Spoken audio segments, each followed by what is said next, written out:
हरि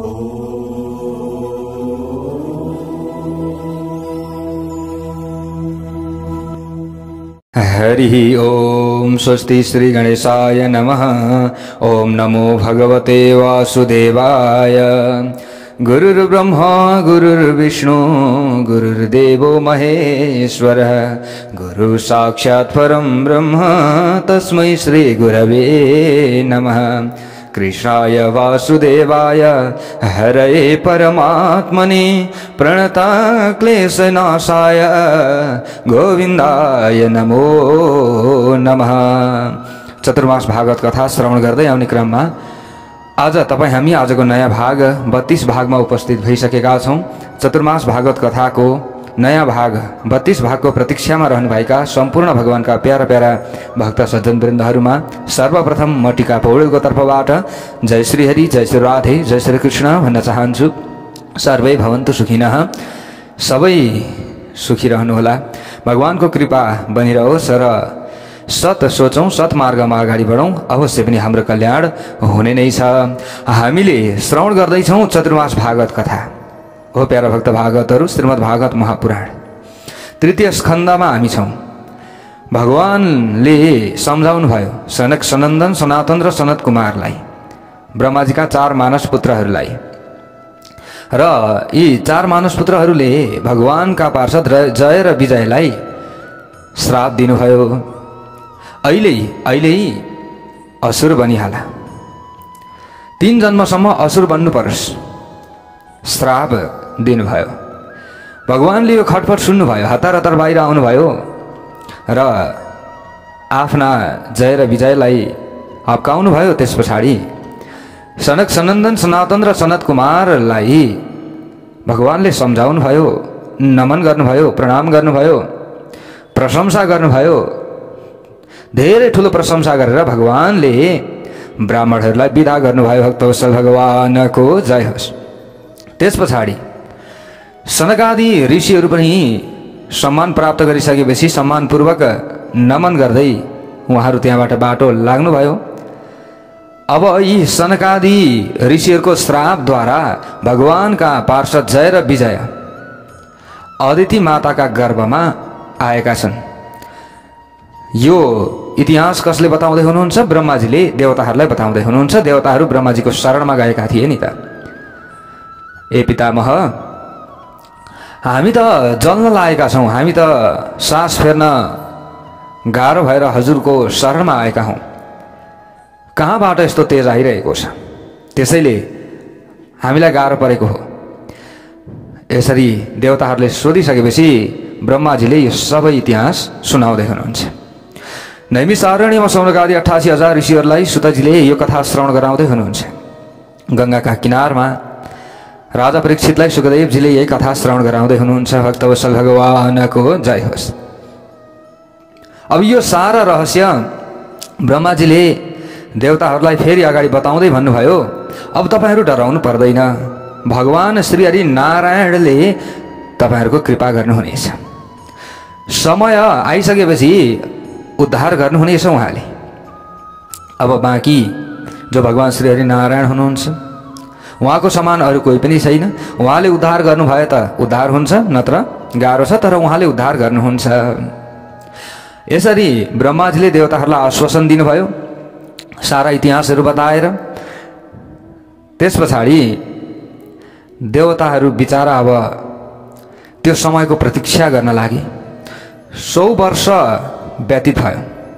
100 वर्ष, हेर्नुहोस् है, 100 वर्षसम्म दितिले ती 2 पुत्रहरूलाई, जो जय र विजय नै दितिका गर्भमा आएका थिए, 100 वर्ष पछाडि 2 पुत्रको जन्म दिनुभयो। कसले? दिति माताले। भक्तवत्सल भगवानको जय होस्। जसको नाम राखियो हिरण्याक्ष र हिरण्यकश्यप। अब हेर्दा हेर्दै यी 2 भाइको शरीर यति ठुलो बन्यो, यति ठुलो बन्यो प्यारा भक्त भागवतहरू, उनीहरूको शरीर पर्वताकारको भयो। उनीहरूले लगाएको मुकुटले आकाश छोए जस्तो देखिन्थ्यो। देवेश पृषौ हेम किरीटको टिभी। एक दिन हिरण्याक्ष जो थियो उसले आफ्नो दाजु हिरण्यकश्यपसँग भन्यो, ए दाजु, हामीलाई बल पराक्रम अथाह मिलेको छ, तर हाम्रो यो हातको चिलाइ मारिदिनेवाला त्यस्तो पराक्रमी व्यक्ति, हामीसँग लडाइँ गर्नेवाला कोही पनि मिलेको छैन। त्यसैले अब म दिग्विजय गर्न जान्छु, किनभने हामीसँग बल छ, पराक्रम छ। अब यो बल र पराक्रमको त प्रयोग गर्नु पर्यो, सदुपयोग गर्नु पर्यो। अब म दिग्विजय गर्न जान्छु। त्यस पछाडि यति भनेर जो हिरण्याक्ष थिए, हिरण्याक्ष दिग्विजयका लागि निस्किए। अब दुनियाँमा उनीहरूसँग लडाइँ गर्न सक्ने त कोही पनि थिएन। एक्लै उसले गदा लिएर दिग्विजयका लागि सबैभन्दा अगाडि स्वर्गमा पुग्यो। स्वर्गमा पुगेर देवताहरूलाई युद्धका लागि ललकार्ने बित्तिकै देवताहरू युद्ध नगरिकन त्यहाँबाट भाग्न थाले, किनभने हिरण्याक्षको त्यो तेजलाई नै उनीहरूले सहन गर्न सकेनन्। त्यति पराक्रमी थियो हिरण्याक्ष। प्यारा भक्त भागवतहरू, स्वर्ग खाली भयो, सबै भागे देवताहरू। देवताहरूको अपमान गरेर अब जो हिरण्याक्ष थियो, हिरण्याक्ष आफूसँग युद्ध गर्ने कोही पनि उसले नभेटाइसकेपछि ऊ समुद्रतिर पस्यो। समुद्रको पानीभित्र ऊ पस्यो। समुद्रको भित्र ऊ प्रवेश गरेर जाँदै थियो। जाँदा जाँदै वरुण देवतालाई देख्यो। वरुण देवतालाई भन्यो, अरे वरुण आऊ, मसँग युद्ध गर्न आऊ। युद्धका लागि ललकार्यो हिरण्याक्षले। वरुण देवताले भन्नुभयो, ए भाइ, तिम्रो नाम मैले धेरै सुनेको छु। ठिकै छ, म युद्ध त गर्थेँ, तर अब म अहिले अलिकति बुढो पनि भइसकेको छु। तिम्रो उमेर जस्तो चाहिँ मेरो उमेर थियो भने तिम्रो हातको खुजुली म मेटाइदिन्थेँ। तिम्रो हातको चिलाइ जुन थियो त्यो चिलाइ म मेटाइदिन्थेँ, तर म अलिकति बुढो भएको छु, अहिले म युद्ध गर्न अलिक सक्दिनँ। बरु आशीर्वाद दिन्छु, आशीर्वाद माग्छौ, आशीर्वाद दिन्छु, युद्धमा तिम्रो जित होस्। वरुण देवताले अब यो दुष्टसँग युद्ध गर्नुभन्दा बरु म कुनै न कुनै उपाय गरेर यो बाटो उम्किन्छु, यसबाट चाहिँ म उम्किन्छु भनेर जो वरुण देवताले सोच्नुभयो र उहाँले त्यही उपाय गर्नुभयो, उहाँ उम्किनु भयो। अब भगवानसँग प्रार्थना गरिदिनु भयो वरुण देवताले, ठिकै छ, तिम्रो इच्छा चाँडै पुरा हुनेछ, चाँडै पुरा हुनेछ। तिम्रो हातको चिलाइ मारिदिनेवाला व्यक्ति तिमीले भेट्नेछौ, मैले आशीर्वाद दिएँ, ल जाऊ। अब वरुणको पनि अपमान गरे कसले? हिरण्याक्षले, किनभने वरुण देवताले म युद्ध गर्न सक्दिनँ भनिदिनु भयो नि त। त्यस पछाडि अब हिरण्याक्ष त्यहाँबाट फर्कियो। अचानक अब बाटोमा देवर्षि नारदसँग भेट भयो। तुरुन्त समात्यो देवर्षि नारदलाई र भन्यो, ए बाबा, के को नारायण नारायण, के को नारायण नारायणको रट्टा लगाएर हिँडिरहन्छौ? आऊ मसँग, बरु के लड्न भिन्न आउँछ तिमीलाई? आउँछ भने बरु मसँग युद्ध गर्न आऊ। किन यो नारायण नारायण भनेर हिँड्छौ बाबा? यसरी हिरण्याक्षले नारदजीलाई थर्कायो। नारदजीले भन्नुभयो, हुँदैन हुँदैन हजुर, म त लड्न भिन्न सक्दिनँ, तर लडाउन भिडाउन भने मलाई खुब आउँछ। म अरूलाई बरु कुरा लगाएर हुन्छ कि कसरी हुन्छ, बरु म लडाउन भिडाउन चाहिँ सक्छु, म लड्न चाहिँ सक्दिनँ। यसरी नारदजीले भनिदिनु भयो। अब यसरी भनिसकेपछि हिरण्याक्षले भन्यो, त्यसो भए अब कोसँग लडाउँछौ त? मसँग। कोसँग युद्ध गराउँछौ? मसँग। भगवान श्रीहरि साक्षात् तपाईँसँग युद्ध गरेर आउनुहुनेछ। नारदजीले यसरी भनिदिनु भयो। अन्ततगत्वा अब उसले आफूसँग युद्ध गर्ने व्यक्ति कोही पनि भेटेन हिरण्याक्षले। त्यस पछाडि उसले यसो विचार गर्यो, एउटा उपाय उसले निकाल्यो कि अब बरु म यो पृथ्वीलाई नै हरण गरेर लान्छु। भक्तवत्सल भगवानको जय होस्। यो पृथ्वीलाई नै हरण गरेर लगिसकेपछि त पक्कै पनि मसँग युद्ध गर्ने व्यक्ति कोही न कोही त आउला नि। उसले यो सोच्यो र पृथ्वीको हरण गरेर जलमा प्रवेश गर्यो। प्रवेश गरेको छ उता जलमा कसले? हिरण्याक्षले। अब यता ब्रह्माजीलाई त्यही समयमा जो मनु र शतरूपा हुनुहुन्थ्यो, मनु र शतरूपा मध्ये मनुले भन्नुभएको थियो, पितामह हजुरले सृष्टि गर त भन्नुभयो, तर जलामय छ सबै, यो संसार, पृथ्वी छैन, कहाँ सृष्टि गरौँ त भनेर यसरी प्रश्न गर्दा ब्रह्माजीले त्यतिखेर ध्यान लगाउनु भएको थियो। कसले? ब्रह्माजीले। कसको? श्रीहरि नारायणको। त्यो समयमा उहाँलाई हाँस्यौँ आयो नासिका रन्ध्रबाट। हामीले यो अगाडि थोरै कथा सुनेका थियौँ प्यारो भक्त भागवतहरू। नासिका रन्ध्रद्वारा अब भगवान वराहको रूपलाई धारण गरेर एउटा बुढी औँलो जत्रो बन्नुभयो पहिले। त्यस पछाडि हेर्दा हेर्दै हेर्दा हेर्दै उहाँको शरीर पनि पर्वताकारको भयो। कहाँबाट निक्लिएर? ब्रह्माजीको नासिका रन्ध्रबाट निक्लिएर। कसको शरीर? उनै श्री हरिनारायणको शरीर। कस्तो भयो? पर्वताकारको जस्तो भयो प्यारा भक्त भागवतहरू। अब त्यस पछाडि देवताहरूले हात जोडेर भगवानको महिमा गाउन थाले। भगवानले देवताहरूतिर हेर्दै गर्जना गर्नुभयो र तुरुन्त गर्जना गर्दै जलमा प्रविष्ट गर्नुभयो। जलमा प्रविष्ट गर्नुभयो र हिरण्याक्षको चङ्गुलबाट पृथ्वीलाई मुक्त गराउनका लागि उहाँ जलमा प्रवेश गर्नुभएको थियो। सुँग्दै सुँग्दै सुँग्दै जानुभयो, पृथ्वीलाई पत्ता लगाउनु भयो। पृथ्वीलाई आफ्नो दुईटा दाराले उठाएर लिएर आउँदै हुनुहुन्थ्यो। यसरी लिएर आउँदै गर्दा हिरण्याक्षले देखेछ कि देखेर उसले आपकायो परबाट करायो, अरे अरे ए जङ्गली सुँगुर, त्यो मेरो पृथ्वीलाई कहाँ लिएर जाँदैछस्? पछाडिबाट कराउन थाल्यो। भगवानले एक पनि नसुनिकन हतार हतार ल्याउनु भयो र जलमाथि भूदेवी पृथ्वीलाई स्थापित गरिदिनु भयो। पछाडि फर्केर हेर्नु भएको थियो भगवानले हिरण्याक्ष त आउँदैछ, कुद्दै आउँदैछ लडाइँ गर्नका लागि। भगवानले भन्नुभयो, अरे भाइ ल ठिक छ, मलाई तिमीले राम्रो चिन्यौ, म त के हुँ? जङ्गली सुँगुर हुँ। तर त जस्तो गाउँको कुत्ताले भुक्दाखेरि मलाई कुनै पनि फरक पर्दैन। भगवानले यसरी भनिदिनु भयो। हेर्नुहोस् है प्यारा भक्त भागवतहरू, त जस्तो ग्राममा सिंहले भुक्दाखेरि मलाई कुनै पनि फरक पर्दैन। संस्कृतमा नि कसैलाई गाली दिँदाखेरि पनि राम्रो तारिफ गरेको जस्तो सुनिन्छ कि मिठो सुनिन्छ। यस्तो मिठो सुनिन्छ कि संस्कृतमा कसैलाई गाली दियो भने ऊ गाली खाने व्यक्तिले सम्झन्छ कि पक्कै पनि मेरो तारिफ गर्दैछ, त्यस्तो लाग्छ कि। अब यहाँ कसैले आऊ आऊ ग्रामसिंह भनेर कसैले भन्यो हामीलाई भने हामीले के सोच्छौँ? त्यतिखेर हाम्रो दिमागमा के आउँछ भने हामीले बुझ्छौँ कि ग्रामसिंह, ओहो ग्राम भनेको त गाउँ हो, सिंह भनेको शेर, मलाई त गाउँको शेर भन्दैछ नि यसले भनेर हामी बुझ्छौँ। कसैले हामीलाई एक ग्रामसिंह यता आऊ भनेर भन्यो भने, तर यसको अर्थ अलिकति बेग्लै छ प्यारा भक्त भागवतहरू। मलाई त उसले ग्रामसिंह गाउँको शेर मान्दैछ, त्यो सोचेर उसले मलाई बोलाउँदैछ भनेर मक्ख परिन्छ। तर ग्रामसिंह भनेको के हो? कुत्ता हो, कुकुर हो। भक्तवत्सल भगवानको जय होस्। जो कुत्ता हुन्छ नि कुकुर, आफ्नो गाउँमा त सिंहको जस्तै ऊ भुक्छ, सिंह जस्तै ऊ गर्जिन्छ, यानि कि भुक्छ कुकुरले। म नै सिंह हुँ भनेर ठान्दछ कुकुरले नि आफ्नो गाउँमा चाहिँ। तर अर्कोको गाउँमा जाने बित्तिकै पुच्छर तल पारेर चाहिँ भाग्छ। भगवानले भन्नुभयो, सत्यम वयम्बो वनगोचरा मृगा युष्मद विधान मृगै ग्राम सिंहान। सत्यम वयम भो वनगोचरा मृगा, तिमीले मलाई राम्रो चिनेका छौ कि म त के हुँ? वनगोचर हुँ। तर त जस्तो गाउँको कुकुरले कुत्ताले भुक्दाखेरि मलाई कुनै पनि फरक पर्दैन। यति मात्र भनिदिनु भएको थियो, तब त्यो हिरण्याक्ष एकदम रातो पिरो भयो, गदा घुमाउन थालो। यति फन फन फन, ए आज मसँग युद्ध गर्ने व्यक्ति मैले भेटाएँ। गदा घुमाउँदैछ हिरण्याक्षले।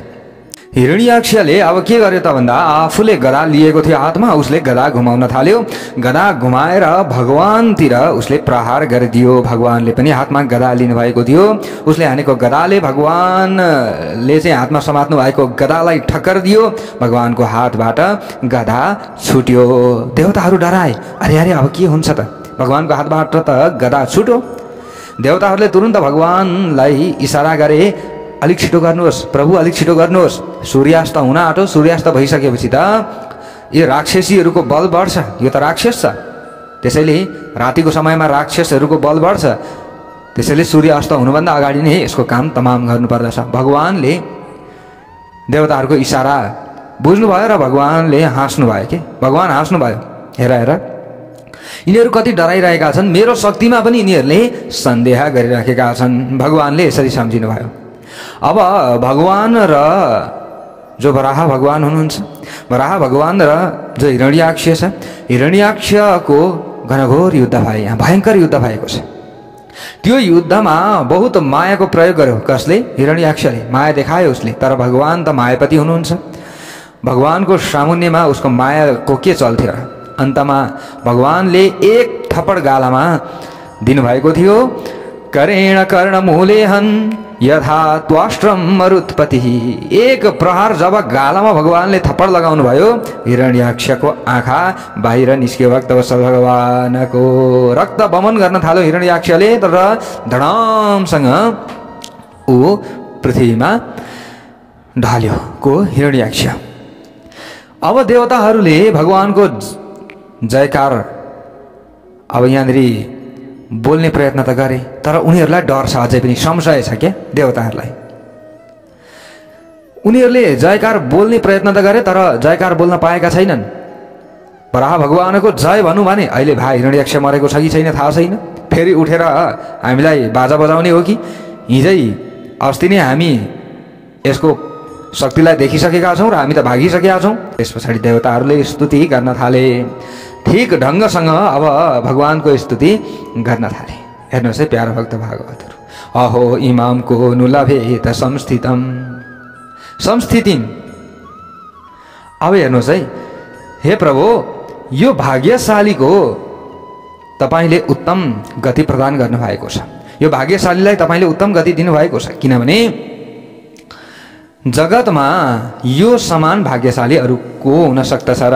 अयम योगिनो योग समाधिना रहो ध्यायन्ति लोलिङ्गा दशतो मुमुक्षया तस्यै सदैत्य ऋषभ पदाहतो मुखम प्रपश्यम तन्मूत ससर्जः। देवताहरू भन्दछन्, हे प्रभु ठुला ठुला योगिन्द्र मुनिन्द्र सन्त सन्यासी निरन्तर योग अभ्यास गर्दछन्, ध्यान गर्दछन्, समाधि लाउँछन्, एक झलक पनि भगवानको चाहिँ रूप छटाको दर्शन गर्न पाउँदैनन्। कति साधना गर्छन् तपाईँको दर्शनका लागि, तर यो भाग्यशालीले त हेर्नुहोस् त तपाईँको दर्शन पनि गर्यो। तपाईँको मुख कमलको दर्शन गर्दै गर्दै यसले प्राण त्यागेको छ, प्राण त्यागेको छ। अब यो भन्दा अरू ठुलो भाग्यशाली को हुन सक्छ? देवताहरूले नि यसरी पहिली सुरुवातमा चाहिँ भगवानको होइन त्यो हिरण्याक्षको चाहिँ स्तुति गरे जस्तो गरेर देवताहरूले स्तुति गरिरहेका छन्। हेर्नुहोस् है प्यारा भक्त भागवतहरू, किनभने उनीहरूलाई अझै संशय नै छ। त्यस पछाडि भगवानले फेरि के गरिदिनु भयो त भन्दा पाद प्रहार गरिदिनु भयो आफ्नो खुट्टाले, त्यसको शरीरलाई पल्टाइदिनु भयो अर्कोपट्टि। त्यस पछाडि मात्र देवताहरूलाई फेरि पूर्ण विश्वास भयो। अगाडि अझै संशय थियो देवताहरूलाई। हेर्नुहोस्, अगाडि स्तुति गर्न चाहन्थे, तर भगवानले काना खुसी गरेको सुन्नुभयो। भगवानले खुट्टा समातेर तान्नु पनि भयो।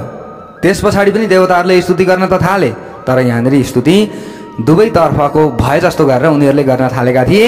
त्यस पछाडि भगवानले पाद प्रहार गरिसकेपछि त्यस पछाडि चाहिँ देवताहरूले विश्वास गरे कि ओहो हो रहेछ, पक्कै पनि भगवानले हिरण्याक्षलाई मार्नु नै भएको रहेछ। अब त्यस पछाडि मात्र खुलेर भगवानको मात्र उनीहरूले स्तुति गर्न थाले। कसको? उनी वराह भगवानको नमो नमस्ते खिलय ज्ञतन्तवे स्थितौ गृहीता मल सत्व मूर्तये दृष्ट्या हतोयं जगता मुरुन्तुदास त्वत्पाद भक्त्या वयमीश निर्वृतः। देवताहरू भन्दछन्, हे प्रभु हामी तपाईको चरणको बारम्बार प्रणाम गर्दछौँ। हामी एकदम भाग्यमानी छौँ, किनभने तपाईको दर्शन हामीले पाएका छौँ। सौभाग्यको कुरा छ कि यो दुष्टको हजुरले के गरिदिनु भएको छ? वध गरिदिनु भएको छ। यो दुष्टको डरले हामी त भड्किरहेका थियौँ। हरेक व्यक्तिको घर घर द्वार द्वार हामी त पृथ्वीको कुना कन्दरा कहाँ हरेक ठाउँमा हामी भड्किरहेका थियौँ। तर यसलाई मारेर हजुरले अनुग्रह गर्नुभएको छ। हजुरको जय जय होस्। खूब प्रशंसा देवताहरूले एकदमै होसियारीका साथमा भगवानको गरेका छन्। प्यारा भक्त भागवतहरू, अब भगवानलाई प्रणाम गरे। त्यस पछाडि भगवान पनि अन्तर्ध्यान हुनुभयो। भगवानले पृथ्वीलाई चाहिँ उद्धार गरिसक्नु भएको छ। अब त्यस पछाडि अब पृथ्वीमा सृष्टिको विस्तार मनु महाराजद्वारा भएको छ। भक्तवत्सल भगवानको जय होस्। श्रीमद् भागवतमा मनु र शतरूपाका 3 छोरीहरूको वंशको वर्णन गरिएको छ। सबैभन्दा पहिला यहाँ छोरीहरूको वंशको वर्णन भएको छ प्यारा भक्त भागवतहरू। 3 छोरीहरूमध्ये जो माइली थिइन्, माइलीको नाम थियो देवहुति। देवहुतिको विवाह कोसँग भएको छ? कर्दम ऋषिसँग देवहुतिको विवाह भएको थियो। कर्दमजीले विवाहको समयमा शर्त राख्नु भएको थियो, एक मात्र सन्तान हाम्रो भइसकेपछि म विरक्ति हुन्छु। कर्दम ऋषिले यो शर्त लगाउनु भएको थियो। देवहुतिले यो शर्त स्वीकार गर्नुभयो। त्यस पछाडि हर्षोल्लासका साथमा विवाह सम्पन्न पनि भयो। त्यस पछाडि आफ्नी छोरीसँग विदा लिएर, आफ्ना ज्वाइँसँग विदा लिएर मनु र शतरूपा पनि आफ्नो नगरतर्फ फर्किएका थिए। अब विवाह त भयो। विवाह हुने बित्तिकै कर्दम ऋषिले समाधि लगाउनु भयो। समाधि लगाएर बस्नुभयो कि धेरै वर्षसम्म अखण्ड समाधिमा रहनुभयो को कर्दम ऋषि। देवहुति आफ्नो सारा श्रृङ्गार उतारेर पतिको सेवामा समर्पित बनिन्। धेरै वर्ष यसरी व्यतीत भएको छ प्यारा भक्त भागवतहरू। धेरै वर्ष पछाडि कर्दम ऋषिको समाधि खुलो र समाधि खुलिसकेपछि देवहुतिलाई यसरी हेर्न थाल्नुभयो के कर्दम ऋषिले। यसो हेर्नुहुन्छ, अरे मेरो छेउमा को कन्या हो यो? देवहुतिलाई देखेर कर्दमजी गदगद हुनु भइरहेको छ। हेर्नुहोस् है प्यारा भक्त भागवतहरू, को कन्या हो यो? ए देवी तिमी को? हेर्नुहोस् है, विवाह भयो। विवाह हुने बित्तिकै समाधिमा उहाँ रहनुभयो कर्दम ऋषि। धेरै वर्ष, कयौं वर्ष व्यतीत भएर गइसकेपछि आफ्नै पत्नी नै बिर्सिनु भयो। कसले? कर्दम ऋषिले। सोध्नुभयो। देवहुतिले भन्नुभयो, अरे पतिदेव, यसरी यसरी यसरी विवाह भएको थियो, यस्तो यस्तो सारा वृत्तान्त देवहुतिले सम्झाउनु भयो कर्दम ऋषिलाई। त्यस पछाडि कर्दम ऋषि अत्यन्त गदगद हुनुभयो, प्रसन्न हुनुभयो। तुष्टो हमद्य तव मानवीमान दया शुश्रूषया परमया परया च भक्त्या यो देहिना मयमती वसुरित स्वदेहो नावेक्षितः समुचितः क्षपितुं मदर्थे। कर्दम ऋषिले भन्नुभयो, हे मानवी, हे देवी, अरे मनुपुत्री, तिमीले मेरो सेवा गरेकी छौ। म त समाधिमा गएको थिएँ, तर म समाधिमा रहेको बेला पनि तिमीले आफ्नो श्रृङ्गारलाई उतारेर मेरो सेवा गर्यौ। संसारमा व्यक्तिको आफ्नो शरीर सबैभन्दा ज्यादा प्यारो लाग्छ व्यक्तिलाई। आफ्नो शरीरभन्दा अरू प्यारो व्यक्तिलाई के लाग्छ र? तर तिमीले त आफ्नो शरीरको पनि प्रवाह नगरिकन, आफ्नो श्रृङ्गार बिग्रियो भनेर त्यसको प्रवाह नगरिकन मेरो शरीरको ध्यान राखेकी छौ। हे देवी, तिमी के चाहन्छौ भन, के चाहन्छौ म त्यही पुर्याइदिन्छु। यसरी कर्दम मुनिले भन्नुभयो। देवहुतिले भनिन्, महाराज, तपाईँ मेरो पति परमेश्वर हुनुहुन्छ। मैले त तपाईँलाई प्रसन्न राख्नु पर्दछ, यो मेरो परम धर्म हो।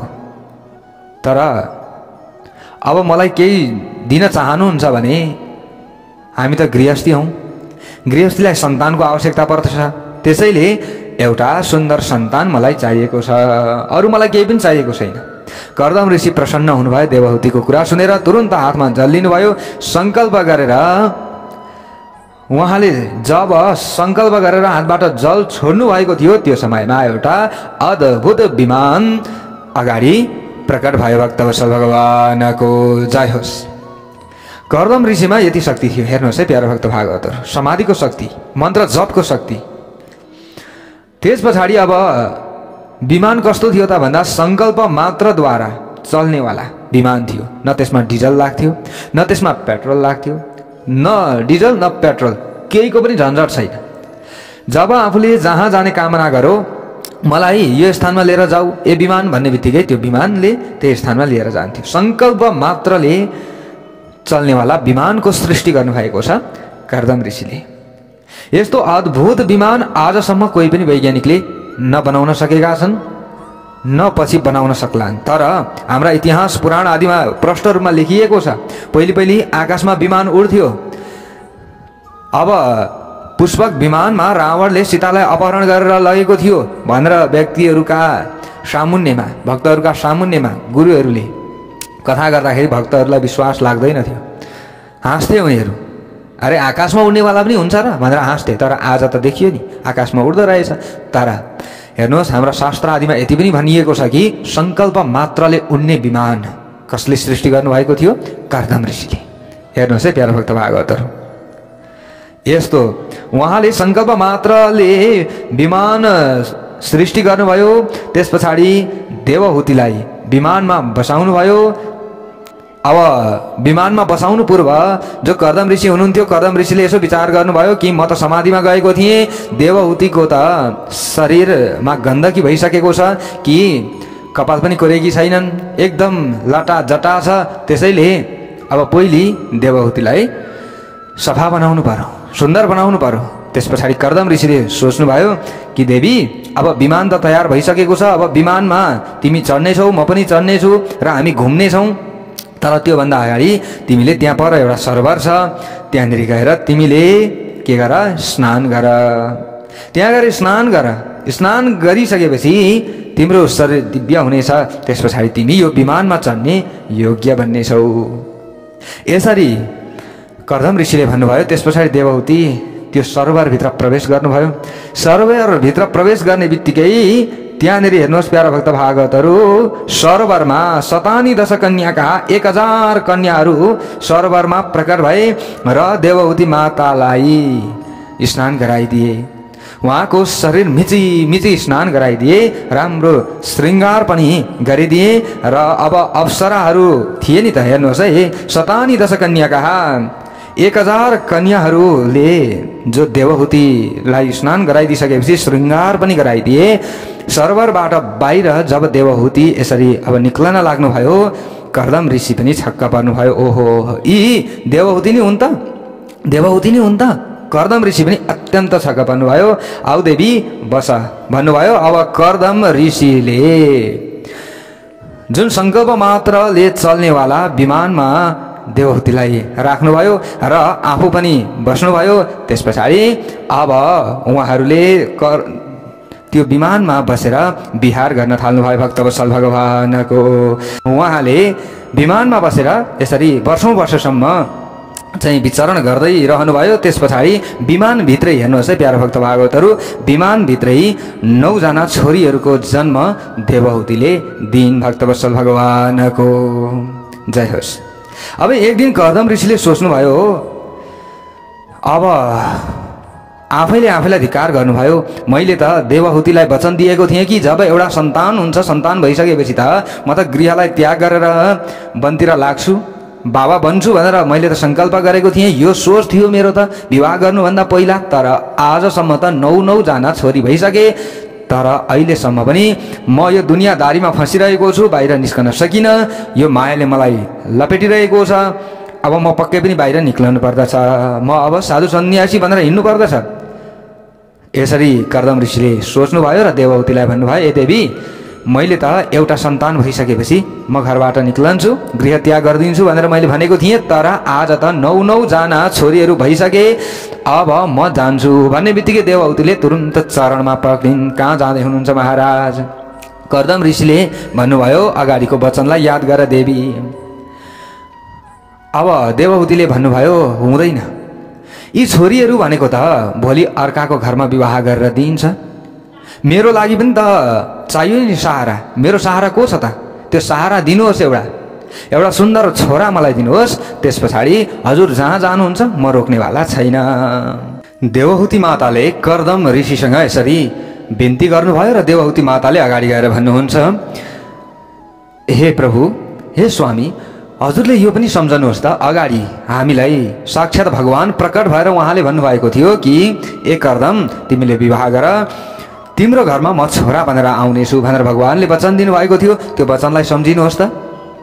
भगवान हाम्रो घरमा आउँदै हुनुहुन्छ, त्यसैले अब एउटा छोरा मेरो साथमा हजुरले राखिदिनु पर्ने हुन्छ र त्यस पछाडि मात्र हजुर जानुहोला। यसरी भन्ने बित्तिकै कर्दम ऋषिले सोच्नुभयो, ओहो हो त, साँच्ची भगवानले त यसरी आशीर्वाद दिनुभएको थियो हामीलाई। भगवानको वचन त मिथ्या हुन सक्दैन। अब म एउटा छोरा मेरी पत्नीलाई प्रदान गर्नेछु, त्यस पछाडि मात्र अब म जङ्गलतिर जान्छु र त्यहाँ गएर भजन गर्नेछु। कर्दमजीले अब हिँड्न आँट्नु भएको थियो, रोकिनुभयो र त्यस पछाडि अब कालान्तरमा प्यारो भक्त भागवतहरू भगवानको कृपा पनि भयो र भगवानको कृपाले नै कर्दम ऋषि र देवहूति माताको घरमा भनौँ अथवा जहाँ हुनुहुन्थ्यो कर्दम ऋषि र देववती माता, उहाँहरूको आश्रममा भगवान कपिलको रूपमा प्रकट हुनुभयो। सबले भनौँ कपिल भगवानको जय होस्। अब आजको कथा प्रसङ्ग यतिसम्म। भोलिदेखि हामी त्यहाँबाट उताको कथाहरूलाई श्रवण गर्नेछौँ। जय श्री हरि, जय श्री राम।